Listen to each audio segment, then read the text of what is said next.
ಇಲ್ಲ ಸರ್, ಇದು ಹೊರತಾಣ ಏನು ನಮಗೆ ಕಂಡು ಬಂದಿಲ್ಲ. ಒಬ್ಬರ ಮೇಲೆ ನಾವು ಹೇಳೋಕ್ಕಾಗಲ್ಲ. ಅದು ಡಿಪಾರ್ಟ್ಮೆಂಟ್ ಅಂದಮೇಲೆ ಅವರು ಒಳ್ಳೆ ಜನನೇ. ಈಗ ಈ ಸುಮ್ಕೆ ನೋಡಲಿರೋದೇನು ಕಾಣಲ್ಲ ನಮ್ಮದು. ನಾವು ಸುಮ್ಕೆ ನಿಷ್ಠ ಹೇಳಿಸ್ಬಿಟ್ರೆ ಅವ್ರಿಗೆ ಅವಾಗ ಪಾಪ ಕಟ್ಕೊಂಡು ಈಜಿ ಪಾಪ ಬೇರೆ, ಆ ಪಾಪ ಬೇರೆ ಕಟ್ಕೊಂಡು ಹೋಗ್ತೀವಿ. ಸ್ಟೇಷನಿಗೆ ಬೇರೆ ಮಾಡಿದ್ವಿ ನಾವು. ನಮ್ಮನವ್ರಾಗ ನಾವೇ ಇದ್ದೀವಿ.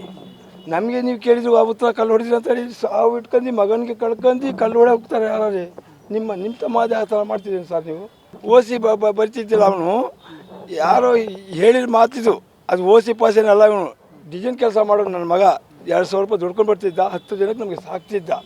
ಹ್ಞೂ ಸರ್, ಅವರು ಬಂದು ಕರ್ಕೊಂಡೋಗಿರೋ ನಮಗೂ ಗೊತ್ತಿಲ್ಲ. ಕರ್ಕೊಂಡು ಹೋಗಿ ಜಗದೀಶ್ಗೆ ಲೋ ಬಿ ಪಿ ಆಗಿತ್ತಲ್ಲ, ಸಡನ್ಲಿ 10 ನಿಮಿಷದಲ್ಲಿ ಪ್ರಾಣ ಬಿಟ್ಬಿಟ್ಟಿದ್ದಾನೆ. ಆ ಪ್ರಾಣ ಬಿಟ್ಟಿದ ಮೇಲೆ ಬಾಡಿ ಆಸ್ಪತ್ರೆಗೆ ಇದ್ದಿತ್ತಲ್ಲ, ಅವಾಗ ನಾವು ನೋಡಿರೋದು ಹೋಗಿ ಅಷ್ಟೇ. ಅಷ್ಟು ಗೊತ್ತಿದ್ದು ಮತ್ತೆ ನೀವು ದೂರ ಕೊಟ್ಟಿರಲ್ಲ, ಏನಂತ ಕೊಟ್ಟಿರ? ಇದಕ್ಕೆ ಪರಿಹಾರ ಕೊಡಿ ಸರ್ ಅಂತ ಹೇಳಿ ಕೊಟ್ಟಿದ್ವಿ. ನಿಮ್ಮ ಮೇಲೆ ಬಿಟ್ಬಿಟ್ಟಿದ್ವಿ ನಾವು ಅಧಿಕಾರಿಯವ್ರ ಮೇಲೆ. ನೀವು ಏನೇ ಇದ್ದೀವಿ ನನ್ನ ಮಗನಿಗೆ ನ್ಯಾಯ ದೊರಸ್ಕೊಡಿ ಸರ್ ಅಂತ ಹೇಳಿದ್ವಿ ಅಷ್ಟೇ. ಸುಳ್ಳು ಯಾಕೆ ಹೇಳೋಣ ಸರ್? ಸುಳ್ಳು ಹೇಳಬಾರ್ದು, ಯಾವತ್ತೂ ಸುಳ್ಳು ನಡಿಬಾರ್ದು. ಇವತ್ತು ನಾಳೆ ನಾನು ಸಾಯಬೇಕು, ನೀವು ಸಾಯಬೇಕು.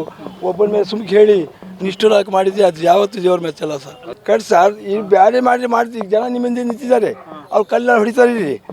ಈಗ ನಾವು ಹೊಡಿದಂಗೆ ಆಗ್ತದೆ. ಅವರು ಯಾರ್ಯಾರು ಪೋಲಿಯರ್ ಇರ್ತಾರೆ, ಕುಡುಕರು ಇರ್ತಾರೆ, ಅವ್ರು ಬಂದು ಸೇರ್ಕೊಂಡು ಮಾಡ್ತಾರೆ, ನಮ್ಮ ನೋಡ್ಕೊಂಡು ಬಿಡ್ತಾರೆ. ಈಗ ನಾವು ಮಾತಾಡ್ತಾ ಇರ್ತೀವಿ, ಅವ್ರು ಹಿಂದಿನ ಕಲ್ಲು ವಾರಿಂಗ್ ಮಾಡ್ತಾರೆ. ಅದಕ್ಕೆ ಹೊಳೆಯವ್ರು ಸರ್. ಇಲ್ಲ ಯಾವ ಸ್ನೇಹಿತರು ಇಲ್ಲ ಸರ್. ನಮ್ಮ ಸಂಬಂಧರಿಗೆ ಏನಿದ್ರು ನಮ್ಮ ಅಂಟಮ್ಗಳು ಎಲ್ಲ ಒಳಗೆ ಸ್ಟೇಷನ್ ಒಳಗೆ ಇದ್ದಿದ್ದು. ನಮ್ಗೇನು ಕುಟುಂಬ ಐತಿ, ನಮ್ಮ ಪೂರ್ತಿ ಕುಟುಂಬ ಸ್ಟೇಷನ್ ಒಳಗೇ ಇದ್ದಿತ್ತು. ಹ್ಞೂ ಸರ್. ಯಾರಿಗಂತ ಹೇಳೋಕ್ಕಾಗ್ತದೆ ಸರ್? ಇದು ಯಾವನು ಮಾಡಿದಾನೋ ಏನು ಮಾಡಿದಾನೋ ಗೊತ್ತಿಲ್ಲ ಸರ್.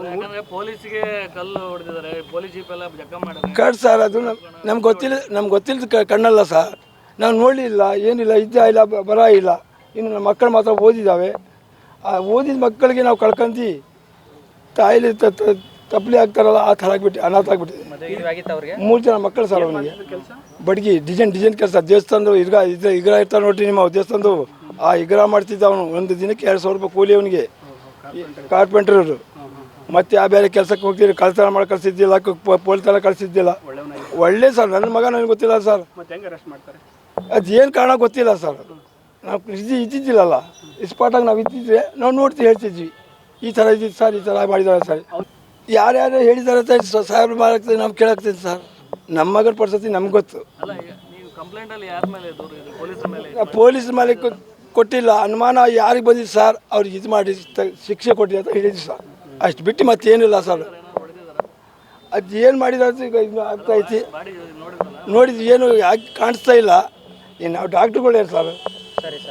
ಹೇಳ್ರಿ ನೋಡೋಣ. ನೀವತ್ತು ಓದಿದ್ದೀರಿ, ವಿದ್ಯಾಭ್ಯಾಸದವರು, ನಿಮಗೆಲ್ಲ ಗೊತ್ತೈತಿ. ಯಾವ ಪಾಯಿಂಟ್ ಹೊಡಿದ್ಬೇಕು ನಿಮಗೆಲ್ಲ ಗೊತ್ತೈತಿ. ಅದು ನ್ಯಾಯ ಆಗ್ಬೇಕು ಸರ್.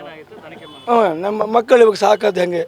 ಈಗ ನಾನು ದುಡಿಯೋಕ್ಕಾಗ್ತದೆ. 65 ವರ್ಷದ ಮುಖ ನಾನು ಹಮಾಲಿ ಮಾಡಿದೆ.